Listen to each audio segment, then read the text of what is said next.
I'm going to read the first 2 chapters of the book that we're reading, Horrible Harry and the Drop of Doom by Suzy Kline. Not chapter 3. Chapter 1. The Red Envelope. Harry has been my best friend since kindergarten. He loves creepy things, slimy things, anything horrible, except one thing, and that's what Suzy and I found out the last day of 2nd grade.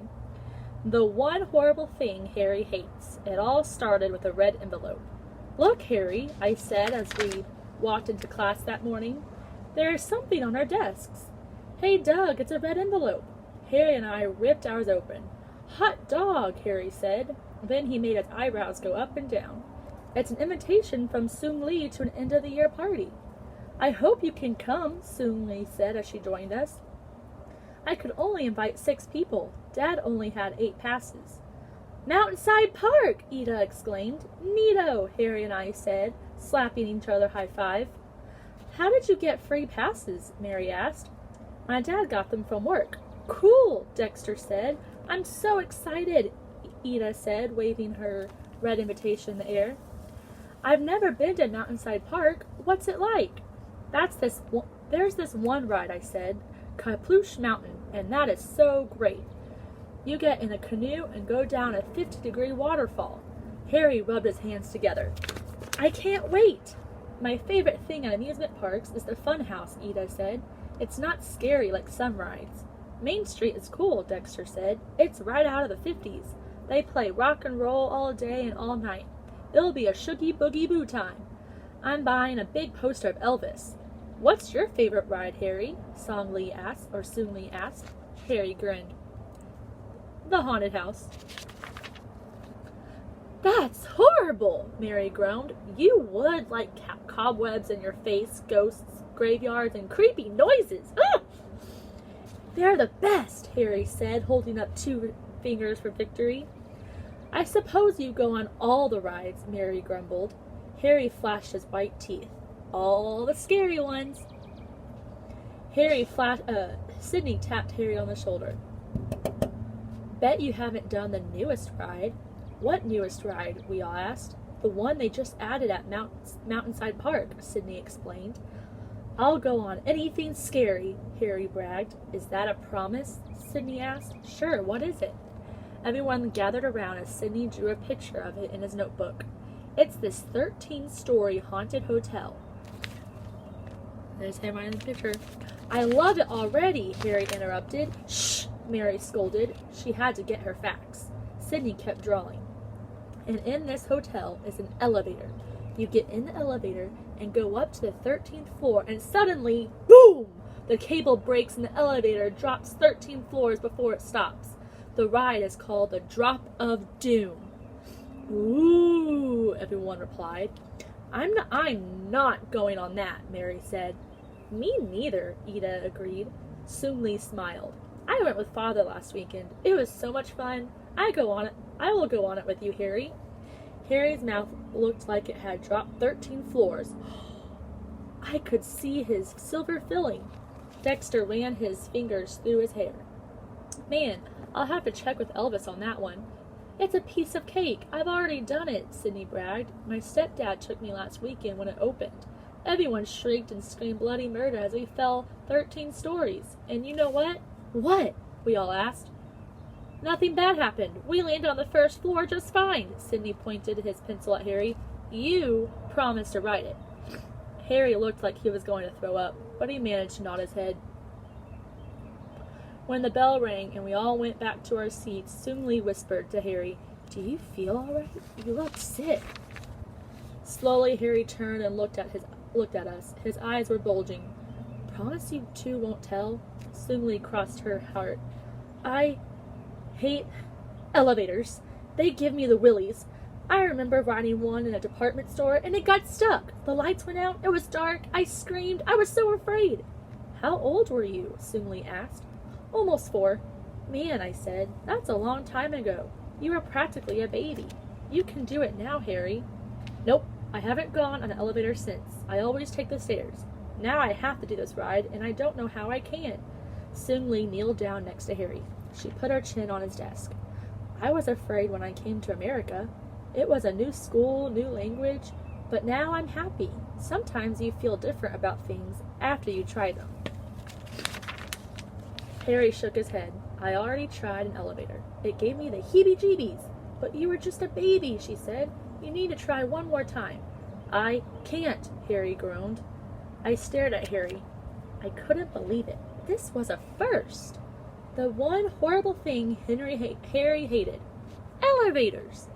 It looked like the drop of doom was going to be a nightmare for Harry. Chapter 2. The Present. After the pledge, I tried to cheer Harry up. Look, the party is Friday. That's 3 days away. Forget the drop of doom. Think about all the food we'll eat and drink. Think about those neat cobwebs and ghosts in the haunted house. Think about... I looked at the teacher. The surprise present we have for Miss Mackle. Harry suddenly sat up. Her present! Harry's doom seemed to float away like a cloud, at least temporarily. Boys and girls, Miss Mackle said, it's hard to believe that this is our last day of 2nd grade. It's been such a wonderful year. When Song-Lee took out her cherry blossom handkerchief, I knew she was going to cry. No one wanted to leave Miss Mackle's class. Mary raised her hand. When will we find out who we have next for 3rd grade? Miss Mackle smiled. Now. Sydney leaned over. Psst, Harry. I want to know when you're going to ride the drop of doom. Is it going to be your first ride or last? Harry's first fist froze with fear. I answered for him. Harry wants to save the best for last. Sydney cackled. I'll bet. Just then, Soon-Lee and Mary rushed to the front of the class. First, we have a gift for you, Miss Mackle, Song-Lee said. It is a surprise. Soon-Lee's mother made it for us, Mary exclaimed. She came in one day when you were out. That's why you didn't know about it. My goodness, Miss Mackle said. What a big box. What could this be? We all watched the teacher unfold the tissue paper and then hold up the 5-foot square quilt. It's beautiful, Miss Mackle exclaimed. We each drew our own square, Mrs. Park, sewed the squares together for us, Mary said. I bet I know who did this one, Miss Mackle said. Everyone looked at the square with green slime and ants in the snake costume. Harry! Groaned everyone. Harry was frozen in thought. Mary pointed to her square. I did the deadly skit, remember? Miss Mackle replied. I remember. There are the 3 dead kings, and the angels, and the piano player. Mary beamed. She was the piano player. Do you like the kickball game? Dexter asked. I did that one. Especially the soccer ball in the air, Miss Mackle said. Then she looked closely at another square. Is that you, Soon-Lee, as one of the dead fish? Soon-Lee nodded. That's me and Harry. I looked over at Harry. He looked like a dead fish now. Our Thanksgiving play! Miss Mackle hugged the quilt. I will treasure this, boys and girls. Thank you so much. We all clapped. Then Mary popped the question again. So who are we having next year for 3rd grade? The class turned pin quiet.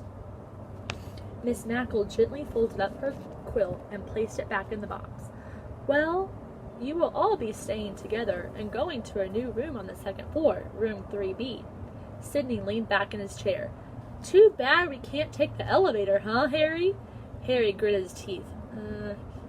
Mary doubled over like she had a bad stomachache. Another year with Harry?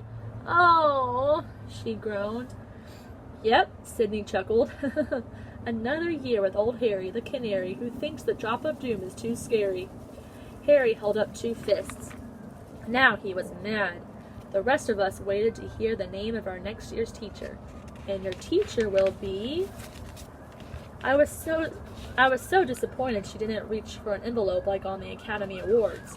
Me! No one said anything. It took a while to sink in. Miss Mackle explained, it's called looping. That's when the teacher moves to the next grade with her class. The good news melted Harry's anger. He put his 2 fists down and flashed his white teeth. All right, he said. Soon-Lee hugged Miss Mackle. All of us cheered. Yay! Except Mary. She plopped in her chair and folded her arms. I have to be in Harry's room again? Please say it isn't so. No one talked about the drop of doom anymore until Friday. And that's the end of chapter 2. The next chapter we'll read tonight. Chapter 3 is titled Suing Lee's House. So, boys and girls, talk about with your parents, what are the characters of this book that you heard in Horrible Harry and the Drop of Doom? And where do you think, what's the setting in the beginning of the story? It doesn't necessarily say the place, but it does describe where they are, like in class or in the hallway, or the bell rang, or their teacher, Miss Mackle's there. So where would the setting be, and what time of year do you think it would be? I remember Miss Mackle said that, or one of the students said, I can't believe this is the last day of second grade. So do you think that would be in September at the beginning of the year? Or do you think it would be in December? Or do you think it would be in the spring, in the spring? Talk about that with your parents and type it up and tell me when we meet together again. Okay?